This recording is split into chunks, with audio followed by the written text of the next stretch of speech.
You guys seem to really love it when I do the lists of insane horror movies. And I've already done a couple of lists of this before, but I figured it was time that it was kind of its own series, sort of its own thing, so that I can make a whole playlist of just insane horror movies. And yeah, so let me know if you know of some other ones that I'm going to add on here, but I have a pretty long list to get to, and we're going to start off with 7 really nutty ones right here that are just gonna make you wonder what the hell you're watching. Number 7.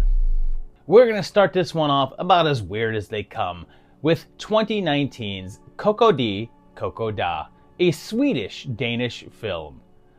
It's weird from minute one, as there's this big gathering and a family on vacation, and this oddball couple shows up and starts ranting around, but they're just a part of the show that this restaurant is putting on.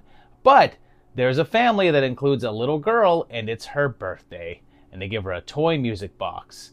But mom suddenly has an allergic reaction to shellfish and has to be taken by helicopter to a hospital where they keep them overnight. Unfortunately, little Maja also has a reaction to the mussels and dies in her sleep, and they are devastated. Several years later, they go on another vacation, and it's clear that their marriage is not the same. And when they can't find their campground, they just set up tent along the road. When Ellen goes out to pee, they're suddenly attacked by a group of oddly dressed people that look like the characters from that music box. They wreck their tent and seemingly kill the couple, but then they're on the road again, arguing about where to camp.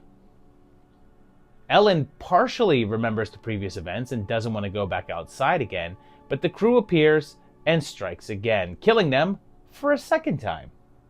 This time around, Tobias realizes what's going on and that they're reliving these events, and he starts to try to figure out ways to survive. Unfortunately, they're stopped every time and killed.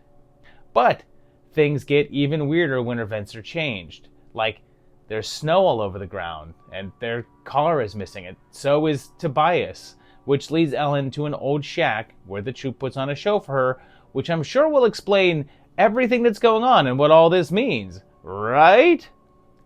This one is by Johannes Nyholm, who both wrote and directed it, and was only his second feature, with the first being a sad little film called The Giant. This is also sad, but also very bizarre and surreal, and got quite a bit of attention when it came out, and played a number of film festivals, earning nice reviews. And maybe I'm a sucker for time loop movies, but I really liked this. I don't think that it fully works with what it's doing, and the endings may be too vague, but this was a good watch that might just be too damn sad for me to ever watch again. Number 6. We're going to go way back for this next one. All the way in 1966, we have the silly little film, The Undertaker and His Pals. This one has this roving gang of guys on motorcycles, and they break into a woman's apartment and stab her to death, much to the shock of this photo on her mantle. They then chop her up and take the parts away, and when the family of the deceased contact the Undertaker, he charges them an exorbitant price. We then meet a private detective and his secretary that he's having a fling with, but she's the next victim of the motorcycle boys, a fact that doesn't really seem to bum him out all that much. But then the Undertaker strolls on up and says that Harry now has responsibility for her body and the costs involved, which I should point out is $144. But then he sneaks in a bunch of extras, although Harry doesn't fall for it. And cue the wacky skateboard scene.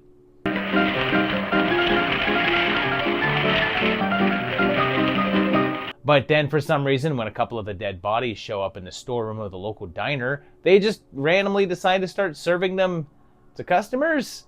And then they're killing people, including Harry's new secretary. And man, does that guy have bad luck with his hired help.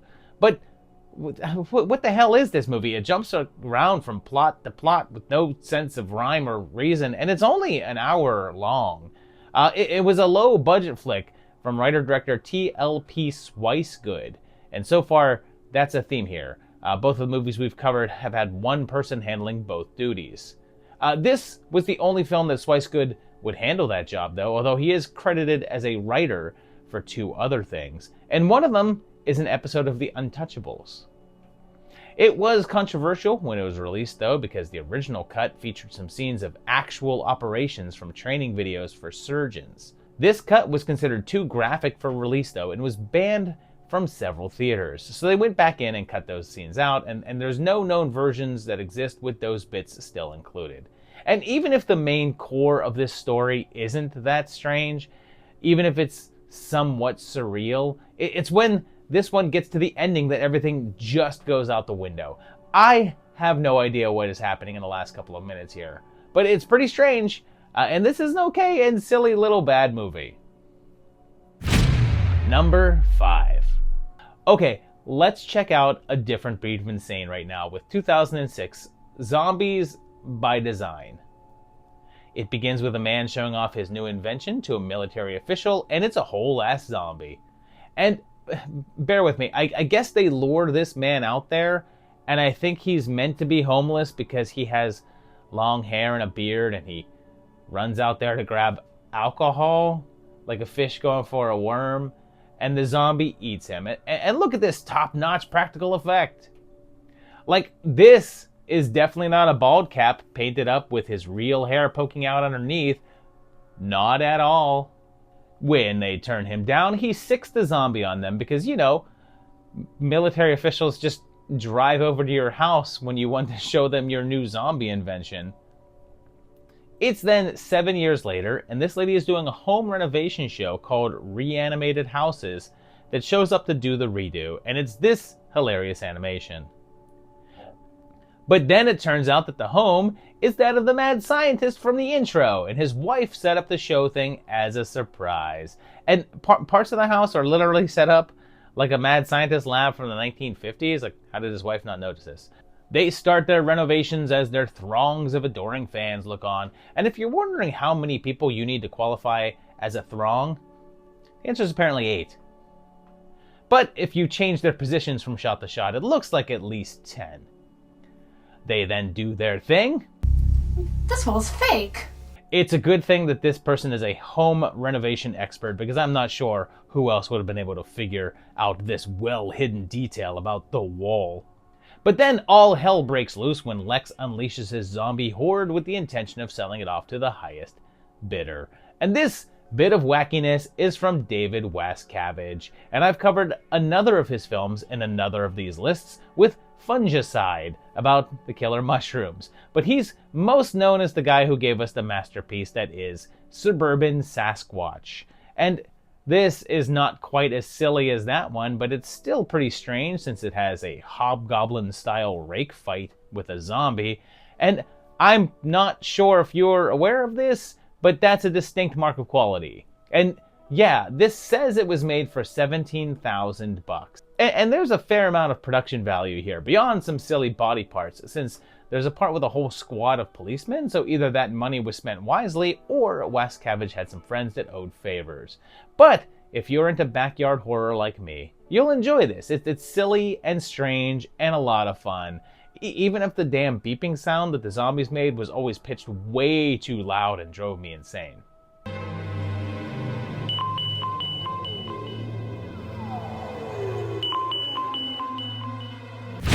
Number 4. This next one breaks the rules a little bit because it's not a full-length feature and it's only 36 minutes long, but I've been waiting for a while to talk about 1991's Bad Karma. So, damn it, I'm doing it now. It's shot on good old VHS, and we're in jolly England, and there's a a garden party going on at Dave's house, and his mother answers the door for a pair of Hare Krishnas.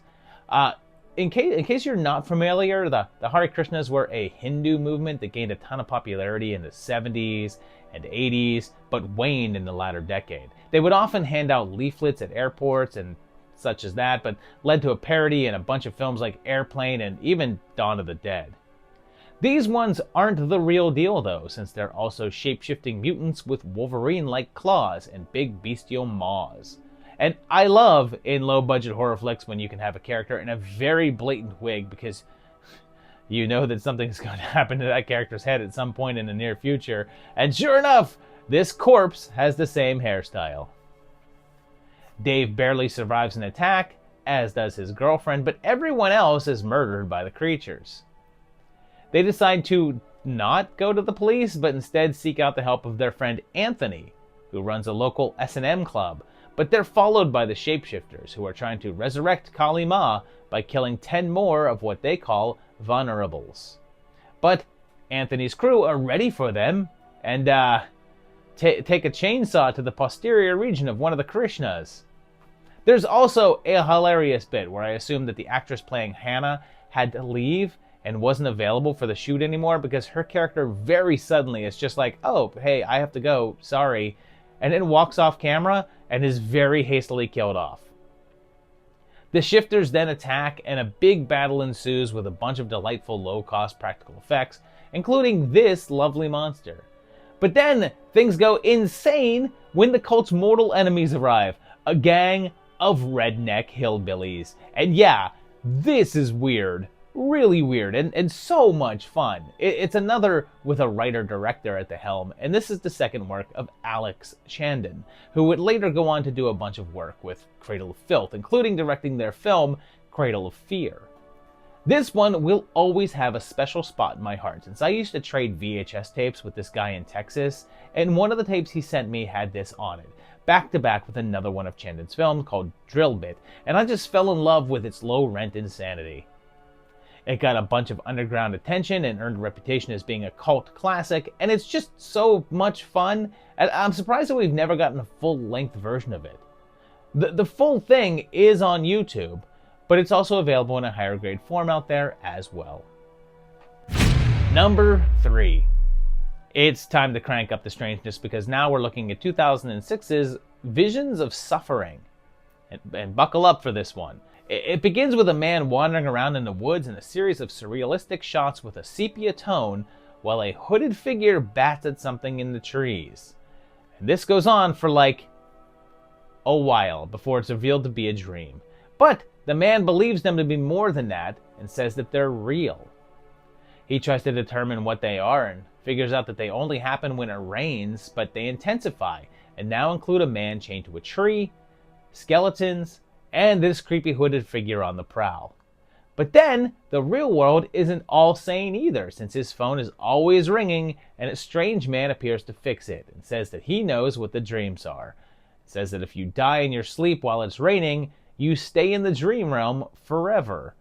And that sounds like something that happens straightforward, but it's told in this fractured, dreamlike way. He also claims there's vampires and gives the guy a set of rules to follow and tells him to stay awake when it's raining. And yeah, weird visuals abound. He goes to an underground club where he thinks he encounters a succubus, I think, and then studies up on the various causes of these feelings he's having. Maybe, but things just keep getting odder and more violent. And yeah, you wanted insane. Well, this is it. There's very little dialogue in this one, and a ton of strange stuff happening. But there is a storyline, I guess? I want to call it Lynchian in that there does seem to be a core narrative, but the art stuff tends to take precedence over it and makes plot secondary. And keep in mind, I was watching the director's cut, which is about 6 minutes longer, and is said to be more straightforward and linear in story. This one's a Russian film by Andrei Iskanov, and his only previous film was a short called Nails, which was also told in experimental format. But this would represent his first full-length feature film.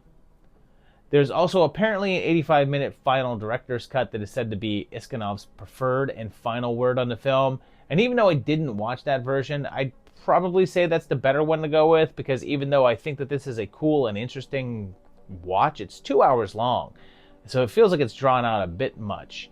But if you like your horror bazaar and movies like Eraserhead are your jam, then you'll enjoy this one. I'm not saying it's Eraserhead level, but it's got that vibe about it, and yeah, it's weird. Number 2.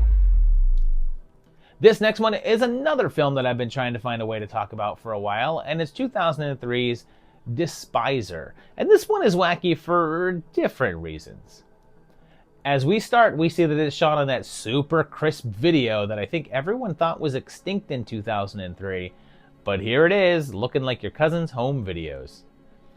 A group of well-armed people approach a church and go inside to find the guy that they call a shadow man, and Nimbus shoots him, but it doesn't do much, leading to a chase through this very realistic computer-generated environment, and that lightning effect that all of the 90s CG created cartoons had in it.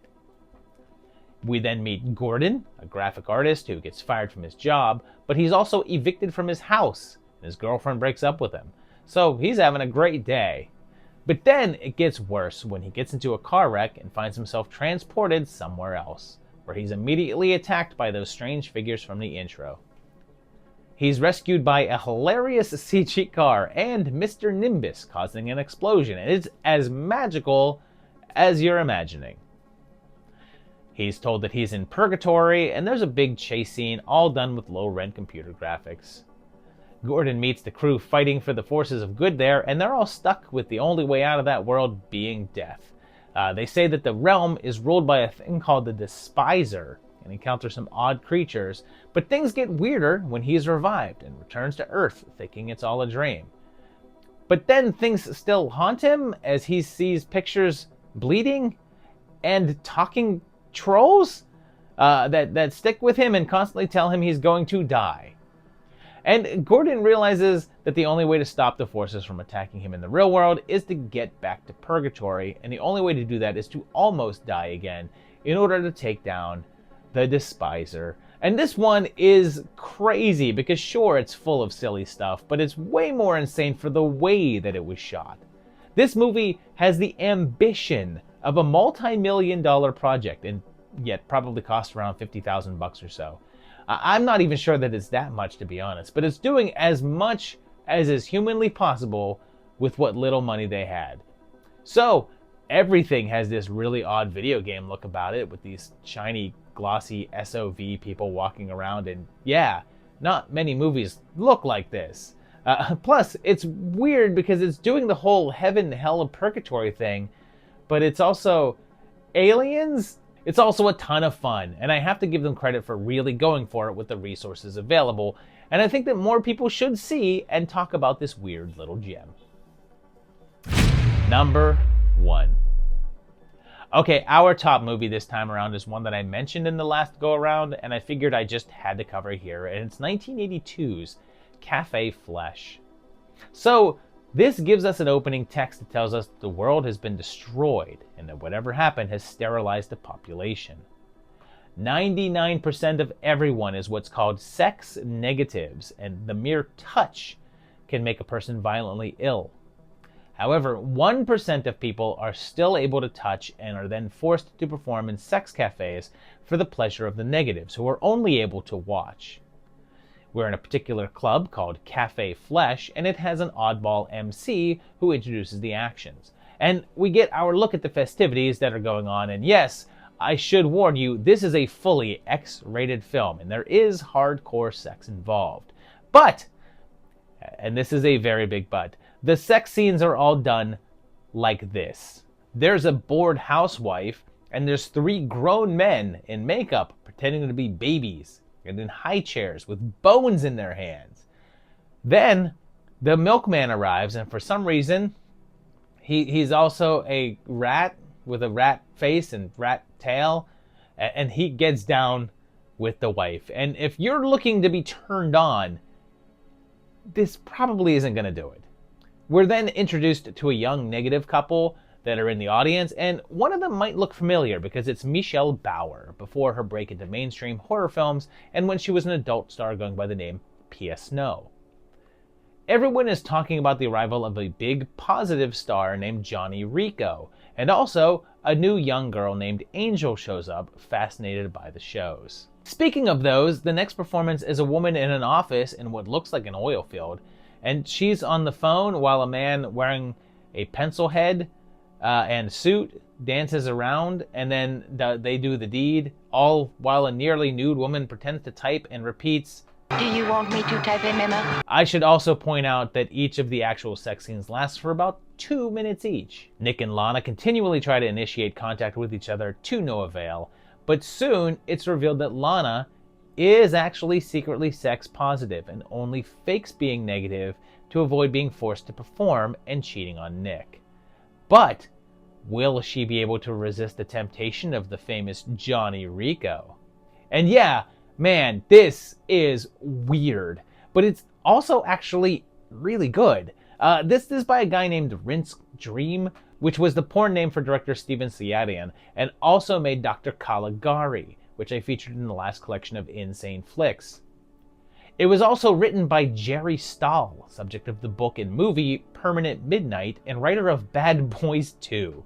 It was made for around $90,000 and had a whole hell of a lot more production value than standard adult films of the time, and not only features a pre-fame Bauer, but there's a small role for another familiar face, as this theater goer is none other than Richard Belzer, but don't expect him to appear in any of the sex bits. The movie became an underground cult hit and amassed a decent following for its weird narrative and surreal, if oddly unerotic action. And that was apparently Siadian's choice. It seems as if he didn't want to make a porn film with this, and it was the only way to get it financed. So he made sure to make the hardcore moments as untitillating as he could. It's actually been discussed quite a bit as a satire on the changing of the adult industry in that era, as well as the changing tone towards sexuality that happened in the early 80s as opposed to the 70s. If you're not cool with watching something X-rated, there's actually an R-rated form out there that's surprisingly not that much shorter, and it's a weird and dark little sci-fi horror flick with sex in it. So there you have it, 7 bizarre and strange and insane horror films, or horror adjacent, I guess you could call some of these. Yeah, a lot of these were different for various reasons.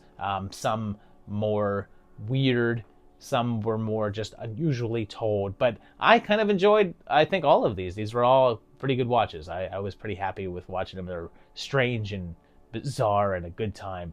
Let me know which of these you enjoyed. Let me know some other insane horror movies that don't make any sense. You tell me that down below in the comment. Maybe they'll show up on a future episode of this. And yes, if you like the video, of course, hit that like button. If you enjoy the channel, subscribe to it and hit the bell to get notified when new videos come out. Also, check out my Patreon page at patreon.com/movietimelines and help keep me sane. I appreciate you guys. Appreciate you for watching, and we'll see you very shortly for another insane video. Thanks a lot. Bye-bye.